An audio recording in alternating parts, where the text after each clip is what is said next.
estamos de regreso aquí en Factor Clave, 17:36 y quiero dar la bienvenida. Se encuentra conmigo Larisa Barbosa, economista de la consultora MF Economía e Inversiones, y también Daniel Ríos, es investigador y consultor de CREX Paraguay. ¿Cómo estás, Larisa? ¿Cómo están, Daniel? Bienvenidos a ambos. Buenas tardes, Gladys. Es un gusto estar acá de vuelta contigo y con la audiencia también. Hola, Gladys, tanto tiempo. Un gusto compartir con ustedes. Ambos nos tenían muy abandonados, pero hoy vienen con un tema súper interesante porque seguimos sumando visiones de distintos ángulos de esta problemática con Argentina y que bueno, tiene muchas aristas, pero hoy vamos a hablar en particular lo relacionado con la entidad binacional Yacyretá. Bueno, cuéntenos cómo vamos a encaminar este análisis hoy. Nuestra idea es primero, desde el lado técnico, explicar la principal diferencia respecto a formación de precios de las tarifas entre Yacyretá y la Itaipú, para luego entrar a una discusión sobre cómo la crisis puede ser una oportunidad también respecto a la planificación de la política energética que el Paraguay tiene. Sí, Gladys, realmente Yacyretá viene a ponerse como tema sobre la mesa dentro de otro conflicto más grande que escaló mucho más rápido, que el tema de la hidrovía, pero Yacyretá representa un problema de acuerdo, de negociación entre ambas partes ya de hace casi como 30 años.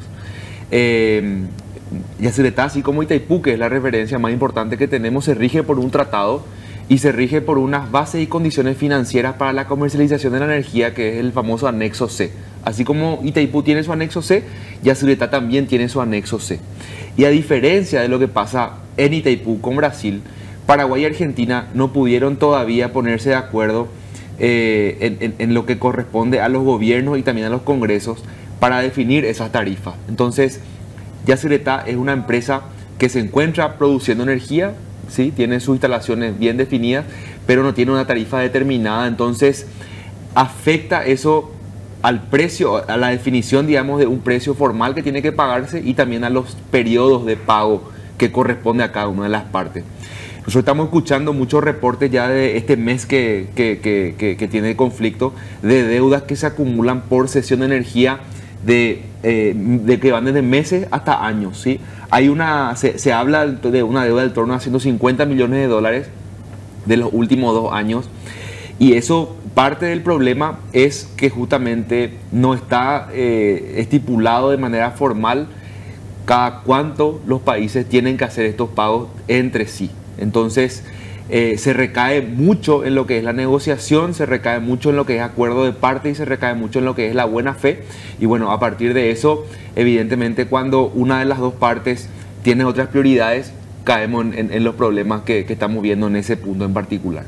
Hoy estamos teniendo una deuda de Argentina, no solamente con la energía que Paraguay le cede, es decir, no solamente que nos debe por la cesión, sino también por su propio consumo, de su porcentaje contratado. Entonces, realmente estamos y sabemos, seguimos de cerca la crisis argentina, económicamente hablando, y que bueno, obviamente tiene su impacto social, político, etcétera.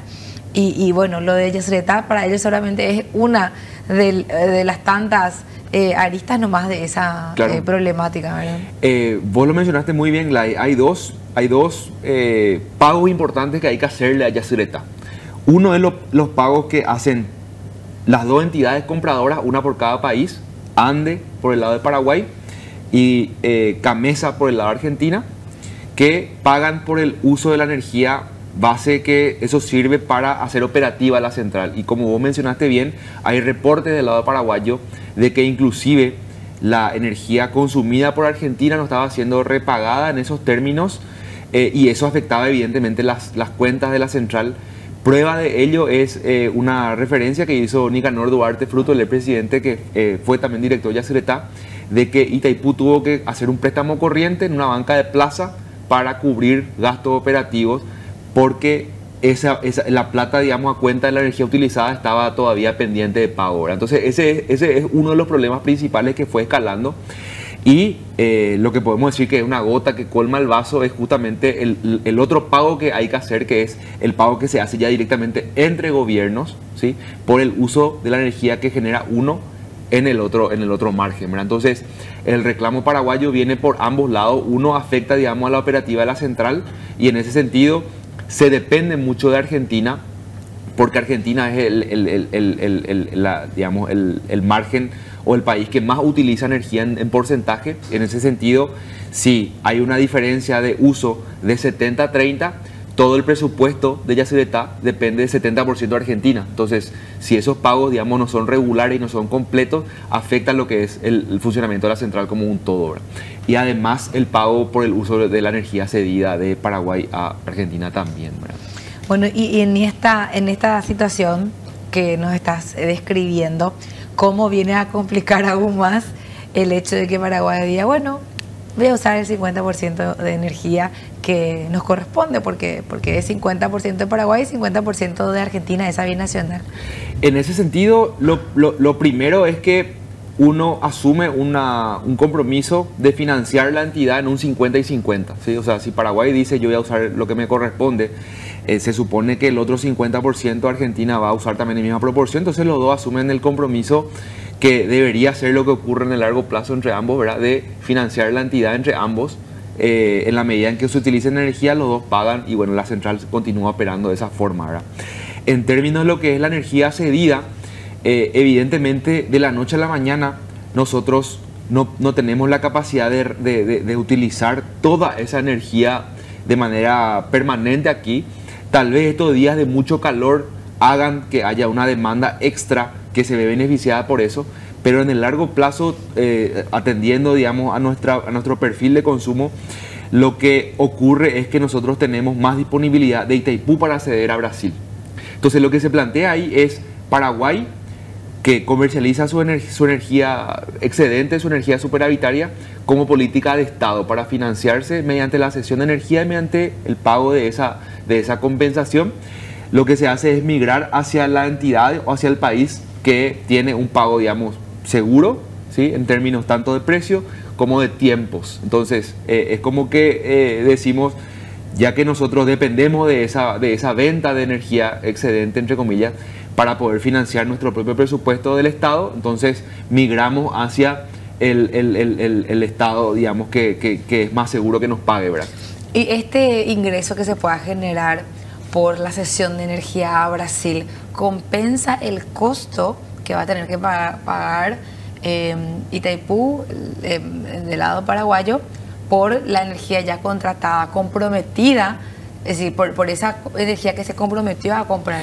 Sí, yo creo que justamente los periodos de alto calor que estamos viviendo ahora hacen que nosotros estemos, digamos, utilizando la energía contratada como corresponde, y ese excedente estamos cubriendo también con Yacyretá. Entonces podemos utilizar la energía que nos está sobrando para la cesión, ¿verdad? Por el lado de Itaipú con Brasil. Y en ese sentido, el tema energético es muy sensible, ¿verdad? Porque cuando vemos la película desde el lado de Argentina, también esa falta de electricidad que supone que Paraguay retire su energía de la noche a la mañana, Argentina tiene que salir a buscar de algún lado también, ¿verdad? Entonces, Argentina tiene un parque que es un parque de generación de electricidad que se basa en combustibles fósiles, se basa en gas sobre todo, y se basa en diésel, y en ese sentido se habrá generado un estrés por el hecho de necesitar más de esos combustibles para la generación de esa generación extra. Aparte, si eso, digamos, sufrió algún tipo de escasez también, hubiera tenido que recurrir a la importación, que tiene precio también de mercado, sea con Uruguay o sea con Brasil. Entonces, evidentemente, eso representa un costo mucho mayor y evidentemente un pago que tiene que hacerse. De ahí que la situación con Yacyretá es de una resolución también de interés para Argentina. Bueno, tenemos un par de gráficos para compartir con la audiencia también, Larisa. Sí, pero yo quiero responder tu pregunta con dos acciones específicas que son las que considero como oportunidades dentro de esta crisis, ¿verdad?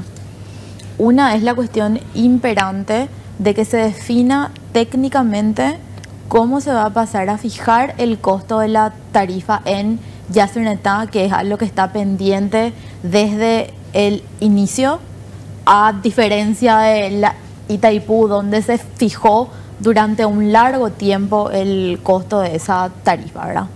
Entonces la primera tarea pendiente es encontrar la fórmula técnica para definir esa tarifa, porque esa va a ser la forma también en la que Andes se pueda planificar mejor a nivel anual para que podamos saber si va a compensar o no. Porque si yo tengo que manejar en la oscuridad sin saber realmente cuánto va a ser el precio final, no hay cómo hacer una planificación a largo plazo. Entonces, eso abre la oportunidad también de hasta tener que pensar la propia tarifa que ANDE tiene, como varios expertos y el propio presidente de la ANDE estuvo explicando, la tarifa que el consumidor final paga, tu boleta de ANDE es un promedio de lo que ANDE utiliza de Acaraú, que sí es 100% paraguayo, con el mix de lo que retira de la Itaipú con Yacyretá. Entonces, cuando se pase a tener una mejor planificación de cuánto sería la tarifa con Yacyretá, se puede pasar a pensar también para los próximos años si el mix de cuánto se va a pasar a contratar de cada lado puede llegar a cambiar o no. Porque en el histórico lo que se observa también es que en algunos meses, durante algunos años, el valor en Yacyretá fue más bajo que la Itaipú. Solo que es variable e inestable, no hay cómo saberlo ex antes. Entonces, con una regla clara del juego, se puede pasar a pensar desde la ANDE también si una nueva estrategia ya a largo plazo va a pasar a ser la contratación del 50% de lo que le corresponda al Paraguay para que sobre mayor excedente con un mejor pagador y con una tarifa que ya es conocida. Entonces creo que muy pocas personas van a animarse a dar una respuesta de si va a compensar o no en el largo plazo hasta que se pueda definir esto. Entonces, al menos esta crisis nos deja con dos tareas pendientes muy específicas, que son las de tener que definir tarifa por un lado y luego de eso pasar a repensar el mix que compone el costo final de la ANDE. Bueno, y queremos compartir con la audiencia también estas dos plaquitas que nos trajeron nuestros dos analistas en la tarde de hoy para ir redondeando. Acá es justamente lo que nos iba explicando también de las provisiones que tenemos de ambas binacionales, tanto de Brasil, de Itaipú que compartimos con Brasil, como de Yacyretá que compartimos con Argentina. Tenemos dos minutitos. En términos de capacidad y en términos de producción de energía, Yacyretá es aproximadamente el 25% de Itaipú. Por cuestiones técnicas, por cuestiones también de afluencia de agua, etc. Más allá de eso, la diferencia principal entre ambos también es que las cuentas, la tarifa de Yacyretá no está definida por ambos gobiernos. Entonces, de manera a especificar un poco la hoja de ruta en función de lo que Larissa estaba mencionando como oportunidad, existe un acuerdo que debe darse entre dos gobiernos, entre dos poderes ejecutivos, que de hecho lo hay en Yacyretá. El último acuerdo data de la época de los presidentes Cartes y presidente Macri. Ese acuerdo debe ser refrendado mediante los congresos y eso fue refrendado por el Congreso paraguayo, pero no entró en vigencia porque faltó el refrendamiento del Congreso argentino. Entonces es una brillante oportunidad, así como entendemos que hay matices políticos que están afectando esta toma de decisiones en este año. También puede ser de la crisis la oportunidad que el nuevo, digamos, gobierno que políticamente asuma en ambos países que tenemos nuevos gobiernos pueda encomendarse a la tarea de poder definir esto que finalmente debe ser la piedra angular, como de hecho lo es la energía. Estamos viendo el tema del gas, estamos viendo el tema de los combustibles, estamos viendo el tema de la electricidad. La energía es la piedra angular para el desarrollo de los dos pueblos, ¿verdad? Acá justamente nada más, algo que ya nos adelantabas hace rato, pero que dibuja un poco también la importancia de Yacyretá en Argentina. Sí, la energía yacyretá, que no es, digamos, hidroeléctrica, viene del centro-sur, la región de Neuquén, de Río Negro. Tienen hidroeléctricas, pero también tienen grandes yacimientos de gas. Entonces, básicamente ambos flujos de energía convergen en la ciudad de Buenos Aires, que es el principal consumo. Evidentemente, si uno de los dos está indisponible, esa magnitud de energía tiene que venir de algún lado. La demanda de electricidad es inelástica, o sea, no puede cambiar en el corto plazo. Entonces, eso estresa más el sistema que ya existe, o hay que buscar de afuera, y ese afuera generalmente es incierto porque depende de otro gobierno, de otra regla de precio. Entonces, de ahí también cómo esas piezas condicionan el tablero de ajedrez en esta negociación que continúa. Y que esperemos que tengan una feliz resolución también. Esperemos lo antes posible. Lo antes posible. Muchísimas gracias a ambos. No nos dejen tanto tiempo. Larisa, Daniel Ríos, investigador y consultor de CREX Paraguay, y Larisa Barbosa es del equipo de MF Economía de Inversiones. Muchísimas gracias a ambos.